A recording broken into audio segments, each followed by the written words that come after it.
Salve gurizada, aqui é o Michael, e no vídeo de hoje continuaremos com a história resumida de Marshall Peak. Se você não viu no vídeo anterior, estará nos cards e na descrição para que você possa conferir. E lembre-se de deixar um comentário caso queira uma terceira parte. Para dar um contexto, Marshall Peak é uma série de artes marciais, fantasia e harem, do guri Yang Kai, varredor do pavilhão celestial que conseguiu obter um livro negro, o famoso hack. E agora, sem muita enrolação, bora pro resumo. Após os eventos de sumo, tentando dar uma de falso herói no velório de Black Pan, Yang Kai pega uns dias de folga para subir as montanhas para coletar algumas ervas para seu treinamento. Com isso, ele conheceu uma dupla de caçadores no pé da montanha, no qual acabaram enroscados dentro de uma caverna por aranhas demoníacas, e acabou lutando contra elas e o garoto filho do caçador envenenado.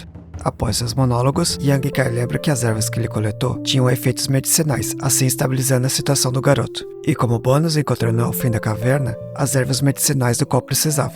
Também acha um cogumelo misterioso no qual não comenta muito sobre. Do outro lado, Sumo acaba sabendo que a cada 5 dias, a galera se reúne para lutar contra o Yang Kai, atrás de pontos fáceis, e usando sua influência, ele acaba afastando a galera do local para arranjar sua vingança. Descobrindo que Yang Kai não estava em casa por vários dias, Sumo resolve tacar fogo na casa dele. Porém, Yang Kai chega no exato momento. Yang Kai, tira um X1 aqui comigo. Tá, segura o faixa aí rapidão. 2 horas depois, o que queria mesmo? Assim eles começam a conversar sobre hierarquias e sistema de respeito herdado por parentes importantes. Logo em seguida é explicado que pelas regras da seita, as batalhas devem ocorrer com uma diferença de no máximo 3 níveis, ou camadas temperadas como chamam na obra. Zhao Hu diz estar no 5º nível, e de sabedoria popular, Yang Kai estava no 3º nível. Depois de se vangloriar e dar uma certa vantagem ao protagonista, depois de alguns golpes, ele derrota seu oponente. Era tão impressionante isso que até a nossa ninja waifu caiu da árvore na qual observava a luta em questão. Então, depois de passar os eventos e tudo se acalmar por enquanto, ela vai observar o protagonista e ver algumas coisas que talvez não devesse. Logo em seguida, nosso amigo vai vender as ervas adicionais para o tesoureiro Ming, e aprende a fazer o treinamento com incenso que tanto procurava. Agora Sumo pretende fazer a armadilha para ele, porque apesar de Yang Kai já ter sido desafiado e sua próxima vez seria só em 5 dias, ele ainda poderia desafiar alguém, que não foi, o que poderia agilizar um pouco a sua vingança. Porém, esta é mais uma tentativa frustrada dele, e acaba com a vitória novamente de Yang Kai, que conseguiu atingir recentemente o 7º nível, e agora seria capaz de usar o Ki e técnicas marciais avançadas. O livro novamente abre a próxima página para a qual ele irá treinar, uma arte secreta chamada Uruyang.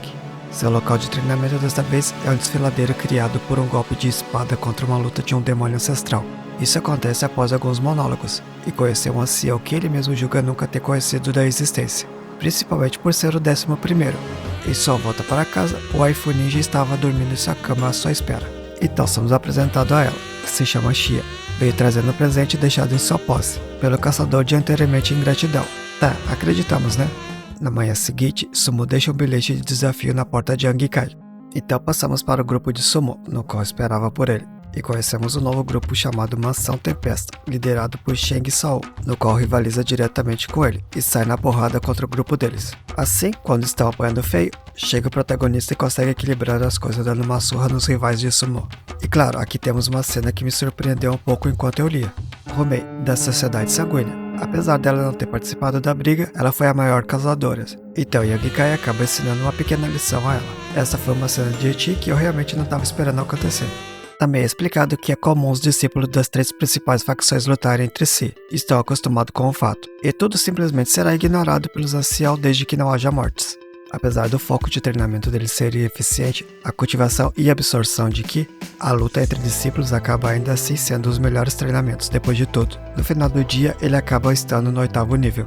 Também a cada nível aumentado, aumenta a quantidade de Ki que pode ser absorvida e armazenada para ser gasta durante as lutas. Sendo assim, alguns dias se passaram até a reaparição de Sumo novamente.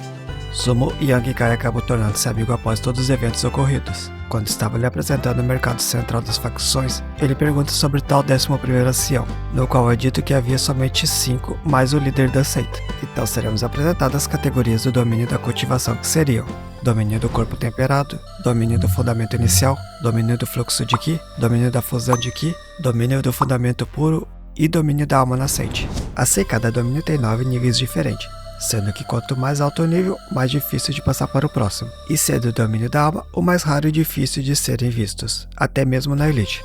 Sumo conta uma história dos líderes da seita que não conseguiu evoluir sua cultivação, devido a alguns acontecimentos do passado. Ele tinha 2 discípulos do quais tratavam de maneiras diferentes, devido a seus comportamentos peculiares. Um deles tomou o caminho demoníaco da cultivação, e acabou matando o outro, e desde então, o ancião está atrás dele por muito tempo. Assim, agora Yang Kai entende que é a história daquele desfiladeiro formada por esses 2 discípulos no passado. Bom, no local acaba conhecendo a irmã de Sumo, a Su Yan, no qual o protagonista demonstra abertamente já ter interesse imediato. Mas então, passeando pelo mercado, ele encontra novamente a Romei, a qual ele começa a seguir por todos os cantos.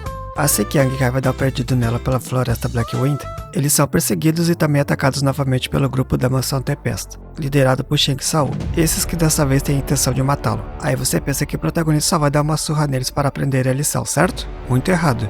O protagonista mata os 2 mesmo dizendo que essa era a sua primeira vez em um combate mortal. Foi bem simples para ele.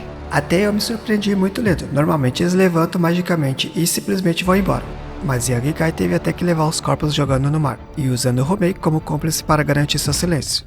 Nos capítulos seguintes da obra, temos o Yang Kai fazendo monólogos e plantando aquela semente que ele tinha ganhado do vendedor, assim como evoluindo em suas batalhas seguintes, comentando muito sobre o avanço de seu cultivo. 10 dias depois, aquela semente virou uma árvore rapidamente e conseguiu atingir o 9º nível. Yang Kai percebe que com apenas uma árvore foi possível fazer um avanço imenso em seu treino, então por que não conseguir mais sementes? Sabe, uma carambola que vira milhares de carambolas. Então o protagonista volta para o mercado e sua side quest atrás das tais sementes. E o vendedor fala que as sementes estão em posse da sociedade sanguínea, em uma mina no qual ele teria que esperar até 2 meses para que voltasse, ou aliasse a Romei. Então descobrimos que ela tem uma irmã gêmea a qual elas tendem a testá-lo, isso gerando algumas cenas de esti no processo. Apesar de tentar enganar o protagonista, ele consegue descobrir a irmã gêmea através de alguns detalhes bem específicos, como a marca do batom, diferença de perfume e o tamanho da bunda da irmã mais velha.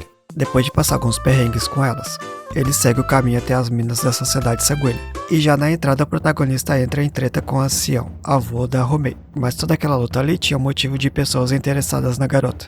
Depois de conseguir as sementes, passa-se 10 dias até que encontre o limite do 9º nível. Assim, depois de várias poesias chinesas profetizado pela ninja waifu, ela decide ajudar o Yang Kai. Ela precisa travar uma batalha com ele a fim de liberar o Ki. Agora, nos capítulos seguintes, o que acontece é somente o Yang Kai cultivando a próxima categoria do domínio fundamental inicial, e já alcançando o 3º nível, como a própria ninja já diz. Ele estava de hack. Com esse avanço, seus sentidos também aumentaram bastante. Inclusive, naquele momento, próximo à sua casa, Sumo estava em uma batalha contra o Wei. Ambos tinham o mesmo nível, porém Sumo estava apanhando feio. Isso porque ele era um herdeiro de um ancião e tinha recebido um artefato defensivo, no qual dava vantagem devido a seus níveis ser similares. Então ele vai acabar lutando contra o Wei. No início tem até desvantagem, pois aquela armadura refletia dano. Ou se ele acabar descobrindo com a sua nova técnica, ele poderia acabar com aquela armadura e iria mudar totalmente o rumo da batalha, colocando o Wei na mesma situação de humilhação na qual Sumo estava. No calor da batalha, a briga é interrompida e o grupo deles é acusado de conspiração. Então é explicado que o primeiro e o segundo ancião têm tretas pendentes e levam isso para seus netos, no caso Sumo e o Wei. Com isso então, eles acabam sendo presos. Sabendo da notícia, temos a nossa waifu tentando ajudar Yang Kai, usando a influência do tesoureiro Meng, e também sendo avisada a irmã de Sumo. E lá na prisão, o protagonista e os NPC entraram numa porradaria. Durante a porradaria, Yang Kai estava apanhando pra caramba. Chega a irmã de Sumo para resgatá-lo. Tirando-os daí, conhecemos o segundo do rank da geração jovem, Ji Hogshen, e começa a fazer aquelas acusações mentirosas novamente. Aí depois da porradaria generalizada, mentiras amorosas e várias politicagens dos anciões, o que me lembrou literalmente os deputados brigando no Senado. O ancião manda resolver tudo pacificamente, o que provavelmente vai gerar mais treta mais tarde certamente. Então eles são levados para descansar na mansão da família Su, e Yang Kai ganha várias pílulas para sua cultivação nas quais eram muito eficientes. Sendo aqui, aconteceu várias filosofias chinesas, que nem mesmo lendo eu ainda não entendi muito bem. Enfim, ele precisava de uma luta contra alguém forte para descarregar a energia acumulada. E o mais próximo daquele local seria o próprio Sumo, mas assim que ele entrou no quarto vizinho, eis que Su Yan estava lá. Né? Com toda a raiva dela e a energia que estava emanando, os dois entraram em confronto direto. Olhando essa cena parece Shiryu do Cavaleiro dos Zodíacos. Sei lá, me lembrou mesmo. E essa foi até o momento uma das batalhas mais interessantes, mesmo Su Yan não tendo intenção de matá-lo realmente. Ele acaba aprisionado dentro do gelo, no qual deveria sair sozinho. e após 3 dias acaba conseguindo, dizendo que tinha entendido como funcionava a arte do osso ilustrativo, o hacker que estava usando até então. Bom, estarei terminando por aqui. Caso queira que eu traga uma continuação, deixe um comentário. Estou agradecendo aqui os comentários que estimularam a parte 2. E se você quiser também, deixe o seu ou sugestão de alguma outra obra. E se você é novo aqui no canal, considere se inscrever para continuar recebendo mais conteúdo de mangás e manhwas. E também faço lives de leitura. Michael Ribeiro, e o link para a interação no Discord estará na descrição. Antes de sair, durante a investigação de um crime, o detetive pergunta: Alguma pista? Não. Nem mesmo um fio de cabelo? Não. Ótimo, prenda o careca. tchau!